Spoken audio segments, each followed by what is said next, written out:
I was 29 years old the first time I understood that some people keep you around, not because they love you, but because you're useful. It took a Christmas Eve dinner to teach me that. And it took finding out what my stepfather had done to make sure I never forgot it. Let me back up. My mother remarried when I was 11. His name is Roland Voss, and from the very beginning, he made it clear that his 2 kids from his first marriage, my stepbrother and stepsister, were the real family. I was the accessory, the kid that came with my mom, like a piece of furniture she refused to leave behind. I told myself it wasn't that bad. Kids do that. They negotiate with reality when reality is too hard to sit with. I told myself Roland was just quiet, that he didn't know how to connect with me yet, that given enough time, enough dinners, enough school recitals where I looked out into the audience and found his eyes already somewhere else, given enough of all of that, eventually something would click. Nothing ever clicked. But my mother loved him, and I loved my mother. So I stayed quiet and I showed up and I made myself as easy as possible to have around. I became very good at being easy to have around. I graduated college, got a job doing financial compliance work for a mid-sized firm downtown, rented a 1-bedroom apartment 20 minutes from my mom's house because I actually liked being close to her. Even if being close to her meant being close to Roland, close to the stepkids who tolerated me the way you tolerate a slow internet connection, with sighs and eye rolls and not much more. My stepsister, Daphne, was the worst. She was 32, 2 years older than me, and she had this way of speaking to me like I was always slightly behind on something, like there was a joke everyone else was in on and I kept showing up to the punchline late. Her husband, Troy, wasn't much better. He'd laugh at her jokes about me the way husbands laugh at things they don't find funny but don't want to fight about. My stepbrother, Garrett, mostly ignored me. That was almost easier. Christmas Eve was the big event every year. My mom cooked for 2 days straight. Roland's side of the family came in from out of town, his sister Paulette, her husband, their 3 kids who were all under 12, and ran around the house like they owned it. There were usually 15, sometimes 18 people crammed into that house, and every year I showed up with a bottle of wine for my mom and a smile I'd been practicing since Thanksgiving. This past December, I brought a good bottle. I'd had a solid year at work. I was proud of myself, honestly. I'd been promoted in October, gotten a small bonus, started finally feeling like my life was taking shape. I walked in the door and my mom hugged me and said the food smelled amazing, and I thought, okay, tonight is going to be a good night. We sat down to dinner. Roland was at the head of the table, which was always the case, which I had long since stopped having feelings about. The food was good. The wine I brought got opened and passed around without anyone mentioning I'd brought it, which was also not unusual. And then, after dessert, Roland stood up. He said he wanted to do something special this year. He said that the people at this table were the people he loved most in the world, and he wanted them to know it. He pulled out envelopes. Nice ones. The thick kind with the little gold seal on the back. He went around the table. Paulette and her husband. Their kids. Daphne and Troy. Garrett. My mom got hers last, and she actually pressed her hand to her chest like it was the most touching thing that had ever happened to her. Roland sat back down. I looked at the table in front of me. Nothing. I waited. I thought maybe he'd forgotten mine. Maybe it had fallen under his chair. Maybe there was some explanation I hadn't thought of yet. I sat there cycling through every possible version of this that made it accidental and not deliberate, because deliberate felt too ugly to look at directly. Daphne noticed. I know she noticed because I saw the corner of her mouth move, not into a smile exactly, more like a muscle memory twitch of satisfaction. Garrett was looking at his phone. Troy said something to Daphne in a low voice, and she said back, I know, in a tone that suggested they had both known something I was only finding out now. My mother looked at me, just for a second, and then she looked away. That was the part that stayed with me, not Roland. Not the envelopes. My mother looking at me for 1 second, and then deciding, whatever she saw in my face, she wasn't going to address it. I excused myself to use the bathroom. I stood in front of the mirror, and I had a conversation with myself in complete silence. I asked myself what I was going to do. I asked myself if I was going to cry, and I decided no. I asked myself if I was going to say something, and I decided not tonight. Not in front of Paulette's kids. Not in front of Troy. I went back out. I had another glass of wine. I talked to Paulette about her drive-in, which had taken 6 hours because of traffic near the state line. I helped my mom clear the table. I loaded the dishwasher. When I was putting on my coat to leave, Roland said, "Drive safe," without looking up from the football game he'd turned on. My mother walked me to the door and hugged me and said she'd call me tomorrow. She didn't say anything about the envelopes. Neither did I. I drove home with the radio off, and I thought about all the years I'd spent being easy to have around. All the recitals and dinners and Christmases. All the times I'd smoothed something over or talked myself out of being hurt, or decided that keeping the peace was worth more than saying the true thing out loud. Was I ever actually loved here? Or was I just the version of me that caused the least trouble? I didn't sleep well that night. The next week was quiet. My mom texted on Christmas Day with a string of heart emojis and a photo of the leftovers she was eating for lunch. I sent back a smiley face. I did not call her. She did not call me. I went back to work after the holiday break, and I threw myself into a backlog of files that had been sitting on my desk since November. Financial compliance work is not glamorous, but it requires a certain kind of attention that I find genuinely useful when my brain is trying to chew on something I'd rather it left alone. You look at the numbers, you follow the trail, you find where things don't add up. It was actually work that led me to what I found. Or rather, it was work habits. The instinct to verify. About 10 days after Christmas, I got a piece of mail at my apartment. It was from a lender I didn't recognize. The envelope was addressed to me. I almost threw it away thinking it was junk. One of those "you've been pre-approved" things that show up constantly when you have decent credit. I opened it out of habit. It was a repayment notice. For a personal loan. For $43,000. Taken out 8 months ago. In my name. I sat down on my kitchen floor because my legs stopped working properly. I read the letter 3 times.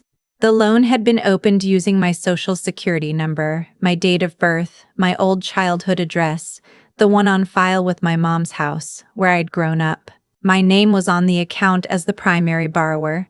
The payments had been made on time so far, until last month. December. When 3 payments had been missed in a row. Which was why the lender was writing to me. Because the me that didn't know any of this existed, was now technically delinquent on a debt I had never agreed to take on. I pulled up my credit report. There it was. There was also a second account. A smaller one. $11,000. Different lender, same pattern. $54,000 total. In my name. Without my knowledge. Without my signature. Or with my signature forged well enough to get past the initial application process, which in my professional experience was more common than people realized and significantly easier than it should be. I knew whose handwriting was on the applications before I even requested the paperwork. Roland Voss had been using my name to borrow money. I don't know how long I sat on that kitchen floor. Long enough for my coffee to go cold on the counter above me. Long enough to move through something that felt like free fall and land somewhere much quieter and more certain. I didn't cry. I want to be clear about that. I had cried in the bathroom at my mother's house on Christmas Eve over a missing envelope. But this was different. This was so far past hurt that it had crossed into something that felt almost clinical. I looked at the facts the way I looked at a compliance file. I identified the problem. I started to think about the steps. First, I documented everything. I photographed every page of both letters. I ran a full credit report and saved it. I wrote down a detailed timeline. When the loans were opened, what address they used, what identification would have been required, what I knew about Roland's financial history, which was more than he probably realized because I had ears and I paid attention, and Daphne, over the years, had complained about his money habits more than once in rooms where she forgot I was sitting. Second, I called a lawyer. Not a friend, not someone I found on a general directory. I called a woman I'd worked with on a compliance case 2 years ago. Sharp, specialty in financial fraud, the kind of person who asks 3 clarifying questions and already knows the answer before you finish your sentence. Her name is Margot, and she told me within 15 minutes of reviewing the documents I emailed her that what Roland had done was identity theft. It was also wire fraud, potentially. And because the loans crossed state lines in some of their processing, there were federal angles to consider. She told me what my options were. She was calm about it, the way people who deal with crises for a living are calm, not cold, just steady. I asked her what she would do if she were me. She said, I'd go to the lenders first, dispute the accounts formally, then I'd file a police report, then I'd let the rest follow. I said, what about my mother? There was a pause. She said, that's the part I can't advise you on. I said I understood. I filed the disputes that afternoon. I did not call my mother. I want to explain something about that because I think it's the part people find hardest to understand. My mother is not a bad person. I have spent a lot of my life being sure of that, holding on to it even when she looked at me across a Christmas table and decided not to see what was on my face. She was, I think, a woman who had decided that her marriage was worth protecting and had gotten too far down that road to see where the protecting had turned into something else. But protecting Roland meant she had looked away from something that hurt me, and I didn't know yet how much she'd looked away from. I didn't know if she knew about the loans. I suspected she might have, and that suspicion was a room I was not ready to walk into yet. So I kept moving. I kept doing the steps. I filed the police report on a Thursday. The officer who took my statement was thorough and unsurprised in the way that people are unsurprised when they've heard a version of the story many times before. He told me identity theft cases involving family members were more common than most people knew. He didn't say it to make me feel better. It was just information. I appreciated that. The following Sunday, my phone started going off. My mother first, then Daphne, then a number I didn't recognize that turned out to be Garrett calling from someone else's phone because I had, by then, quietly blocked the usual one. I let everything go to voicemail. My mother's message said she needed to talk to me, that Roland had told her something had come up and it involved me and she wanted to hear my side before she made any judgments. I listened to that twice, before she made any judgments. As though there were 2 reasonable sides to identity theft, Daphne's message said she thought I was being dramatic and that I was going to tear the family apart over a financial misunderstanding. She used that phrase twice. Financial misunderstanding. I wrote it down and showed it to Margot later, and Margot said it was the kind of language people use when they've been coached by someone who knows the vocabulary of minimization. Garrett's message was short. He said, "Hey, can you just call Mom? She's upset." Mom was upset, right? I texted my mother back, just my mother. And I said, "I'm aware of what happened. I've spoken to a lawyer. Please don't contact me about this outside of what the legal process requires." She called 6 more times that day. The following Wednesday, there was a knock at my door. I wasn't expecting anyone. I looked through the peephole and saw my mother standing on my doorstep in her good coat, the one she wears when she's trying to make an impression, the gray wool one with the big buttons. Roland was standing just behind her, slightly to the left, the way a person stands when they're hoping the geometry of the situation will protect them from being the one who has to speak first. Daphne wasn't there. Neither was Garrett. Just the 2 of them. I stood in my hallway for a long moment. I thought about all the times I had opened doors, all the years of opening doors and smoothing things over and absorbing the damage quietly so that no one else had to feel uncomfortable. I thought about the Christmas table and the envelopes and my mother's eyes sliding away from my face. I thought about a $43,000 loan in my name. I did not open the door. I heard my mother say my name. Just my name, through the door in the voice she used when I was small and she was worried about me. That voice still did something to my chest. I won't pretend it didn't, but I had learned by then that there are people who will use the softest version of your history against you. who know exactly which voice unlocks the door, and will reach for it not because they love you, but because the door needs to be open. Roland said nothing. I noticed that. My mother did all the talking, or all the name saying, because she didn't say much beyond my name and please, and we just want to talk.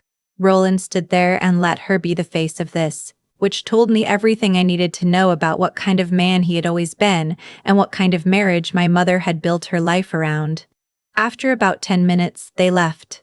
I sat down on my couch and I stayed very still for a while.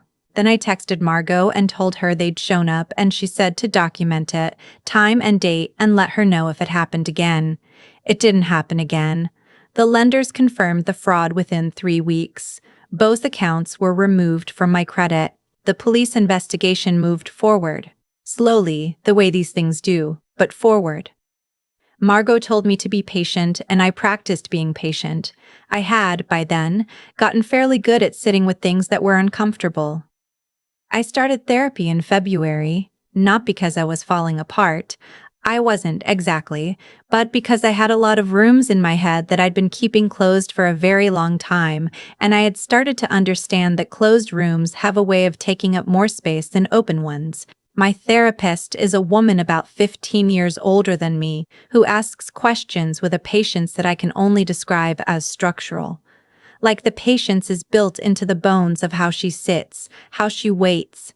In one of our early sessions, she asked me what I wished someone had told me about the family I grew up in. I thought about it for a long time. I said, I wish someone had told me that being easy to have around is not the same thing as being loved. She didn't write anything down. She just nodded. She said, "What do you know now?" I said, "That the difference matters. My mother and I have not spoken since I sent that text in January. She has tried. She sent a card for my birthday in March. Handwritten, which I know cost her something, because she was never a person who expressed herself easily on paper. She said she was sorry. She said she'd made choices she regretted. She said she loved me. I read it 4 times. I don't know yet what I'm going to do with it. I don't know if there's a version of this where I let her back in, and under what conditions, and what I would need to believe before I believed it was safe to. I don't know if the woman who slid her eyes away from my face at the Christmas table is capable of becoming the mother I actually needed. Those are questions I'm leaving open for now. My therapist says that's okay. She says some doors don't need to be opened or permanently closed. Some doors just need to be held at a distance until you know more about what's on the other side. What I do know is this: I am not the same person who stood in that bathroom on Christmas Eve and talked herself into being calm. I'm not the person who showed up year after year with a good bottle of wine and a practiced smile and quietly recalibrated her expectations downward in the car on the way home. I sleep well now. I eat breakfast most mornings. I go to work and I follow the numbers and I find where things don't add up. And I do it for myself the same way I do it for any client who came to me with a file that needed to be read carefully. I have a friend. Her name is Tatum, and she's been my best friend since college, who said to me recently that she was proud of me. Not for the legal stuff. Not for winning. She was proud of me for not answering the door. She said, "You finally stopped letting them decide what you had to do." I thought about that for a few days. She was right. The last time I felt like I had to open a door because someone was standing on the other side of it, I was 11 years old and I was waiting for a man I just met to decide whether he was going to like me. I spent almost 20 years with that feeling, that low, constant hum of needing to be acceptable enough to keep. I'm done with that now. Not with bitterness. I want to be clear about that, because I think there's a version of this kind of story that ends in bitterness, and I don't want that version. Bitterness is just a different kind of closed room. I'm done with it the way you're done, with something that no longer fits. The way you donate a coat that kept you warm for a long time but now just hangs wrong on your shoulders. I kept myself warm for a long time with the idea that if I was good enough and quiet enough and easy enough, eventually the people who were supposed to love me would get around to doing it. I know better now. And honestly, I think that's the thing worth saying out loud, in case anyone else is sitting in a bathroom at a Christmas party, looking in the mirror, trying to decide if they're going to cry. You might be the most loyal person in the room. You might be the one who shows up with the wine and loads the dishwasher and smooths everything over. You might be doing everything right by every definition you've ever been given. And some people still won't choose you. That's not about you. It never was. There's something I've been sitting with since all of this happened, and I want to try to say it as honestly as I can. I spent nearly 20 years believing that if I just made myself easy enough, good enough, quiet enough, eventually the people who were supposed to love me would get around to doing it. I showed up. I smoothed things over. I loaded the dishwasher. I drove home with the radio off, and I topped myself down from things that probably deserved to be said out loud. What I didn't understand then, and what I think about a lot now, is that the way we behave toward people is never really private. It doesn't stay contained. Roland didn't just make a decision in some isolated moment when he put his name on a loan application and forged mine alongside it. He made that decision because he had spent years learning that I could be taken advantage of without consequence. He had watched me absorb things quietly. He had seen my mother look away. He had calculated, correctly, that I was not the kind of person who pushed back. That is not a coincidence. That is a pattern. And patterns are built one small moment at a time. Every time I didn't say the true thing. Every time I reframed being excluded as just the way he is. Every time I showed up anyway because the alternative, naming what was happening, felt too disruptive. All of those moments added up to something. They added up to a version of me that certain people believed they could use indefinitely. I don't say that to blame myself. I want to be careful about that distinction because there's a version of this lesson that twists into something cruel, that says victims bring things on themselves by being too kind or too forgiving. That's not what I mean. What I mean is simpler. Dignity is not passive. It requires maintenance. It requires the willingness to say, out loud and without apology, this is not okay. Even when the people on the other side of that sentence are people you love, people you've eaten Christmas dinner with, people whose voices still do something specific to your chest when they say your name through a closed door. Tatum told me once that she'd always known I was stronger than I gave myself credit for. I used to brush that off. I thought strength meant not being affected by things, not flinching, moving through hard moments without showing what they cost you. I understand now that I had that completely backwards. Strength is not the absence of pain. Strength is what you do after the pain gives you information. Roland's loan notice was painful. My mother's eyes sliding away from my face on Christmas Eve was painful. But both of those things were also information. They were data points in a pattern I had been refusing to read clearly for a very long time. The moment I read them clearly, the moment I sat on my kitchen floor with that letter in my hand and let myself see the situation exactly as it was, that was not my weakest moment. That was, I think, the beginning of the strongest version of myself I have ever been. I didn't answer the door when they came. That was the first truly free choice I had made in a very long time. Not reactive, not shaped by old habit or the fear of being difficult.